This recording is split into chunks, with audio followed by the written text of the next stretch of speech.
Alors, qu'est-ce qui se passe là on peut les imaginer l'un en face de l'autre à un moment ou à un autre? Alors, autant Anne Hidalgo, c'est crédible et c'est sérieux et c'est construit, Oui. autant pour Édouard Philippe, avec un jeu de mots, c'est plutôt des châteaux en Espagne, là, pour le coup. Parce qu'il a quand même un gros problème devant lui qui s'appelle Emmanuel Macron, qui lui, à moins d'une catastrophe, sera le candidat. Et donc, si Emmanuel Macron est candidat, Édouard Philippe ne le sera pas. On en est sûr. On en est sûr parce que, d'abord, c'est un juppéiste, Édouard Philippe, et les juppéistes ont le respect du chef. Alain Juppé a toujours respecté Jacques Chirac, au point d'ailleurs de parfois payer pour lui.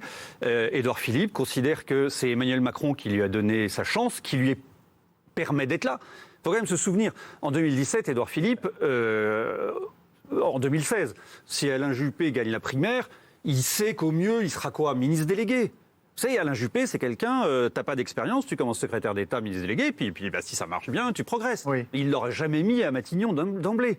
Le pari d'Emmanuel Macron de le nommer à Matignon lui fait gravir les échelons à toute vitesse. Donc il lui est reconnaissant de ça. La difficulté qu'a eu Édouard Philippe, c'est de faire comprendre à Emmanuel Macron qu'il ne va pas le trahir.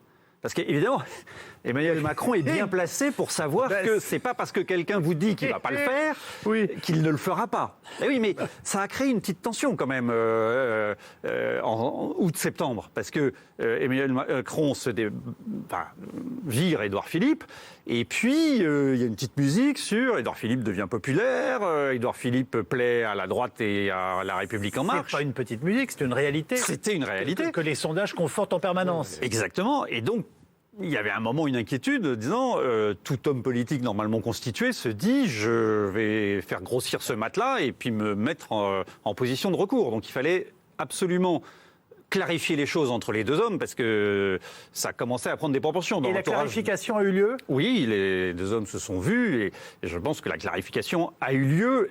Après, est-ce que Emmanuel Macron croit un homme politique qui lui dit « Ne t'inquiète pas, je n'irai pas contre toi », je n'en suis pas sûr à 100%, mais il peut quand même penser que Édouard Philippe est vraiment sincère quand il dit qu'il n'ira pas contre lui.